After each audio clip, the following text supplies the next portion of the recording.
আমি বললাম, আপনি তো দেখতেই অবিকল আপনার মেয়ের মতো, শুধু গায়ের রঙটা একটু শ্যামলার দিকে। ভদ্রমহিলা বললেন, তোমার নাম কি হিমালয়? ডাকনাম হিমু? আমি হ্যাঁ সূচক মাথা নাড়ালাম। ভদ্রমহিলা বললেন, মাজেদা খালা টেলিফোনে তোমার কথা বলেছে। আমি তোমাকে দেখার জন্য অপেক্ষা করেছিলাম। দাঁড়িয়ে আছো কেন? বসো। আমি বসলাম। ভদ্রমহিলা আগ্রহ নিয়ে আমাকে দেখছে।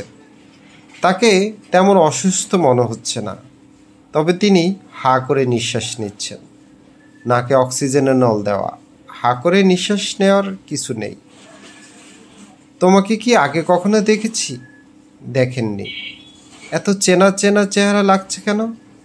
আমার চেহারা খুবই কমন, এই জন্যই চেনা চেনা লাগছে।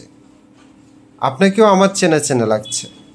ভদ্রমহিলা হাসতে হাসতে বললেন, আমার চেহারা কি কমন? আপনাকে চেনা চেনা লাগছে কারণ আপনাকে দেখার আগে আপনার মেয়েকে দেখেছি।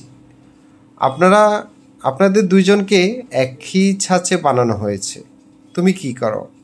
আমি একজন হন্টক। হন্টক মানে? আমি শুধু হাঁটি, এই জন্যই হন্টক। শুধু হাঁটো, আর কিছু করো না? জি না। ভদ্রমহিলা হেসে ফেললেন, যেন কিছু না করে হাঁটার ব্যাপারটা মজা ধরতে পেরেছেন। তিনি হাসতে হাসতে বললেন, তুমি যে আমার মেয়েকে বিয়ে করছো, তোমার সংসার কি করে চলবে? আমি আপনার কাছ থেকে টাকা ধার করে একটি বেবি ট্যাক্সি কিনব। বেবি ট্যাক্সির পিছনে বড় বড় করে লেখা থাকবে, শাশুড়ির দোয়া। সেই বেবি ট্যাক্সি চালাবো। মায়ের দোয়া সাইনবোর্ড নিয়ে ঢাকা শহরে অনেক বেবি ট্যাক্সি চলে।